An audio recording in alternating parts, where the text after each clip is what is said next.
നമ്മൾ മദ്യനയത്തെക്കുറിച്ച് ആലോചിച്ചിട്ടേ ഇല്ലല്ലോ. ബാർക്കോഴ വിവാദത്തിൽ എക്സൈസ് മന്ത്രി MB രാജേഷിന്റെ ആദ്യ പ്രതികരണമാണ് ഈ കേട്ടത്. മദ്യനയവുമായി ബന്ധപ്പെട്ട് പ്രാരംഭ ചർച്ച പോലും ആരംഭിച്ചിട്ടില്ലെന്നും പിന്നെങ്ങനെയാണ് കോഴയുടെ വിഷയം ഉദിക്കുന്നതെന്നുമായിരുന്നു സർക്കാരിന്റെയും മന്ത്രിയുടെയും CPM-ന്റെയും പ്രതിരോധവാദം. എന്നാൽ ഈ വാദം പൊളിക്കുന്ന വിശദാംശങ്ങളാണ് പുറത്തുവന്നത്. മദ്യനയത്തിലെ മാറ്റങ്ങൾ സംബന്ധിച്ച് ടൂറിസം വകുപ്പ് തന്നെ ചർച്ചയ്ക്ക് തുടക്കമിട്ടു. കഴിഞ്ഞ ചൊവ്വാഴ്ച ടൂറിസം ഡയറക്ടറാണ് ബാറുടമകളെ അടക്കം വിളിച്ച് യോഗം ചേർന്നത്. സൂം മീറ്റിംഗിൽ ബാറുടമകളുടെ നേതാവ് V. സുനിൽകുമാർ അടക്കം പങ്കെടുത്തു. ടൂറിസം വകുപ്പ് മാർക്കറ്റിംഗ് ഡെപ്യൂട്ടി ഡയറക്ടർ നൽകിയ ലിങ്കിന്റെ സ്ക്രീൻഷോട്ട് മാതൃഭൂമി ന്യൂസിന് ലഭിച്ചു.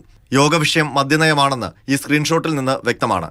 ഇതോടെ മദ്യനയം ഒരു ഘട്ടത്തിലും ചർച്ച ചെയ്തിട്ടില്ലെന്ന സർക്കാർ വാദത്തിന് തിരിച്ചടിയായി. എന്നാൽ ഈ യോഗം നടപടിക്രമം മാത്രമെന്ന വിശദീകരണമാണ് ടൂറിസം വകുപ്പ് നൽകുന്നത്.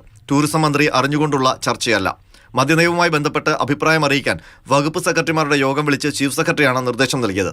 ഇതിന്റെ അടിസ്ഥാനത്തിൽ ടൂറിസം സെക്രട്ടറിയുടെ നിർദ്ദേശപ്രകാരമാണ് ഡയറക്ടർ സൂം മീറ്റിംഗ് വിളിച്ചത്. എല്ലാ വർഷവും മദ്യനയത്തിന് മുൻപ് ഈ നടപടി ഉണ്ടാകാറുണ്ടെന്നും ടൂറിസം വകുപ്പിന്റെ വിശദീകരണത്തിൽ പറയുന്നു. അതേസമയം മദ്യനയ വിവാദത്തിൽ UDF പിടിമുറുക്കുകയാണ്. മദ്യനയത്തിൽ ടൂറിസം വകുപ്പിനെ കടന്നാക്രമിച്ച് പ്രതിപക്ഷ നേതാവ് VD സതീശൻ രംഗത്തെത്തി. ഒന്ന്, ടൂറിസം വകുപ്പ് എന്തുകൊണ്ടാണ് എക്സൈസ് വകുപ്പിനെ മറികടന്ന് ഈ കാര്യത്തിൽ ഇടപെട്ടത്? രണ്ട്, ടൂറിസം വകുപ്പിന് ഒരു അൺനെസസറി ഹേസ്റ്റ് ഉണ്ടായിരുന്നു.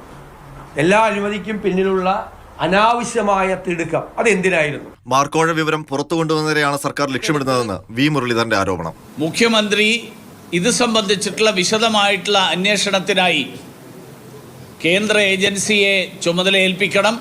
നമ്മുടെ എക്സൈസ് മന്ത്രി ഈ വിവരം പുറത്തു വരുന്നു എന്നുള്ള വിവരം അറിഞ്ഞപ്പോൾ തന്നെ അദ്ദേഹം സ്ഥലം വിട്ടു. ഇതിനിടെ ബാർക്കോഴ വിഷയത്തിൽ മന്ത്രി MB രാജേഷ് നൽകിയ പരാതിയിൽ ക്രൈംബ്രാഞ്ചിന്റെ പ്രാഥമിക അന്വേഷണം നാളെ ആരംഭിക്കും. വിവാദ ശബ്ദരേഖയുടെ ഉടമ അനിമോനടക്കം ബാറുടമകളുടെ മൊഴിയെടുക്കും. ശബ്ദരേഖയുടെ വാസ്തവം അറിയുകയാണ് ലക്ഷ്യമെന്നാണ് ക്രൈംബ്രാഞ്ച് പറയുന്നത്. ബാറുടമകൾ പണം പിരിച്ചിട്ടുണ്ടോ എന്നും പിരിച്ചിട്ടുണ്ടെങ്കിൽ അത് ആർക്ക് കൊടുത്തു എന്നും അന്വേഷിക്കും. സർക്കാരിനെ ലക്ഷ്യമിട്ടുള്ള ഗൂഢാലോചനയുണ്ടോ എന്നും പരിശോധിക്കുന്നുണ്ട്.